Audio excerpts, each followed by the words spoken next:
Life as We Know It with Tom Walton.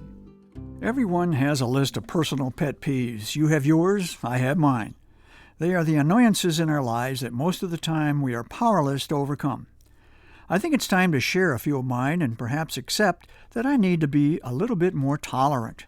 If some of my pet peeves are yours also, I'll consider that a good thing. At least I'm not alone.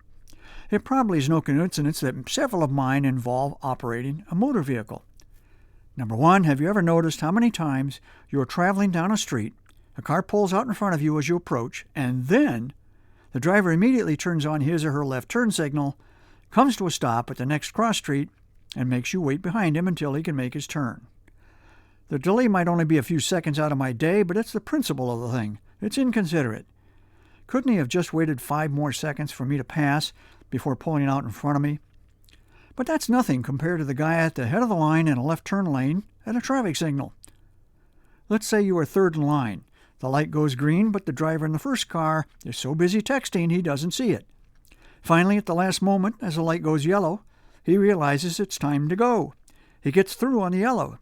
Car number 2, the one just in front of you, floors it and goes through on the red, and you are left behind. At least you are first in line when the light cycles back to green, but that's small consolation, right? Okay, let's talk about a trip to the supermarket. How many times have you turned your shopping cart down a new aisle, only to find that another shopper has completely blocked your path? He or she, and I'm sorry, but it's usually a she, is oblivious to everyone else while she ponders whether to get the 16-ounce can of cling peaches or the 20-ounce. Usually I say, "Excuse me," and hope she'll move her cart to one side or the other. When that doesn't work, I just back away and decide I can do without canned fruit for another week. Your bad day gets even worse if you find yourself in the checkout lane right behind somebody who apparently is unaware that actually paying for the groceries is a legal requirement in this state. There are no more items to scan. The last carton of milk is in the bag. Only then does the person ahead of you reach for her purse or wallet. It's aggravating, that's what it is. It's almost as bad as the person who pushes his totally loaded cart into the express lane. 10 items or less, the sign says. Either the guy never learned to read or he's a jerk. I'm just saying.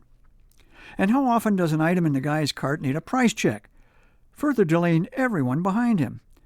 How hard would it be for the guy to turn to the rest of us and say, "I'm so sorry I have to hold you up"? Why is the checkout lane such a source of aggravation?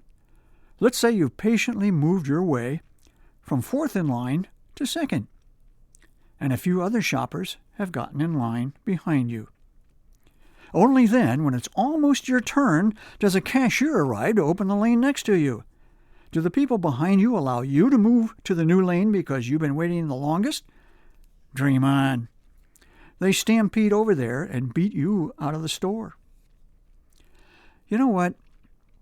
I've barely scratched the surface of my pet peeves, but the good folks here at the station only give me 4 minutes. Maybe I should add that to the list. Life as We Know It is written and hosted by Tom Walton and is a production of WGTE Public Media. Life as We Know It with Tom Walton can be heard on WGTE FM 91 every Monday afternoon during All Things Considered at 5:44 p.m. Or hear past episodes at wgte.org/life.